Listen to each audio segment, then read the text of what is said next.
நேற்று நல்ல வெயில் காஞ்சிட்டு இருந்துச்சு. இன்றைக்கி காலையில் எழுந்து பார்த்தா பயங்கரமான பனிமூட்டம். 12 o'clock வரைக்கும் ஃபாக் இருக்குன்னு சொல்லியிருக்காங்க. எனிவே நம்ம சமைக்க போகலாமா? இன்றைக்கி ஈஸியாக கம்மியான இன்க்ரீடியன்ட் வச்சு செய்யக்கூடிய கிட்ஸோட ஃபேவரட்டான லஞ்ச் பாக்ஸ் ரெசிபி தான் பார்க்க போகிறோம். மறக்காமல் வீடியோவை சேவ் பண்ணி வச்சுக்கோங்க. கடகடன்னு சொல்கிறேன், கிடுகிடுன்னு நோட் பண்ணிவிட்டு செஞ்சிடலாமா?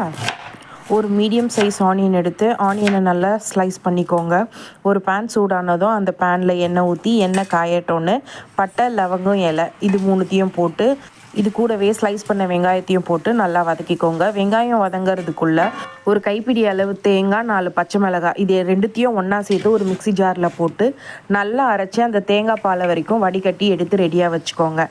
இதை வடிகட்டுறதுக்குள்ளே அந்த பக்கம் வெங்காயம் நல்லா வதங்கியிருக்கும். அது கூட இஞ்சி பூண்டு பேஸ்ட்டு, புதினா, கொத்தமல்லி, 2 பச்சை மிளகாய். நம்ம ஏற்கனவே தேங்காய் பாலில் பச்சை மிளகாய் சேர்த்து அரைச்சிருக்கிறதுனால முடிஞ்ச அளவுக்கு குறைவாக பச்சை மிளகாய் சேர்த்துக்கோங்க. இதில் நம்ம எந்த காய் வேணாலும் சேர்க்கலாம். பீன்ஸ், கேரட், பட்டாணி எது வேணாலும் சேர்த்துக்கலாம். நான் வந்து பீன்ஸும் பச்சை பட்டாணியும் சேர்த்துருக்கேன். 1:2 ரேஷியோவில் நம்ம தண்ணி சேர்க்க போகிறோம். நான் தண்ணிக்கு பதில் தேங்காய் பால் சேர்த்துருக்கேன். தேங்காய் பால் பார்த்திங்கன்னா நான் 1.5 டம்ளர் அளவுக்கு எடுத்திருக்கேன். 1/2 டம்ளர் வந்து மில்க் சேர்த்துருக்கேன்.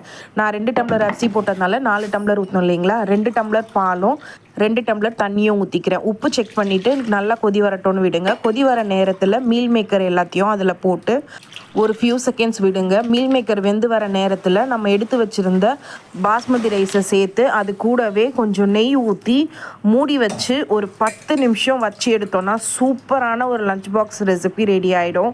ஸோ அது வந்து பார்த்திங்கன்னா ரொம்ப யம்மியாகவும் இருக்கும். குட்டீஸ் வந்து விரும்பியும் சாப்பிடுவாங்க. மறக்காமல் நெய் ஆட் பண்ணிக்கோங்க. இதுக்கு சைட் டிஷ்ஷாக நீங்கள் வந்து ஏதாச்சும் ஒரு சிக்கன் கிரேவியோ இல்லை மட்டன் கிரேவியோ செஞ்சிங்கன்னா ரொம்பவுமே சூப்பராக இருக்கும் இதோட காம்பினேஷன். எங்கள் வீட்டில் இந்த ரைஸ் வித் நான்வெஜ் கிரேவிக்கு எல்லாருமே அடிக்ட்டுன்னு சொல்லலாம். குட்டீஸு அவ்வளோ ஒரு பருக்க கூட இல்லாமல் க்ளீனாக சாப்பிட்டு வந்துடுவாங்க. நீங்களும் உங்கள் வீட்டில் இந்த ரெசிபியை ட்ரை பண்ணி பாருங்கள். எப்படி இருந்ததுன்னு மறக்காமல் கமெண்ட் பண்ணுங்கள். இனி ஒரு வீடியோவில் சந்திக்கலாம். டாடா, பாய்.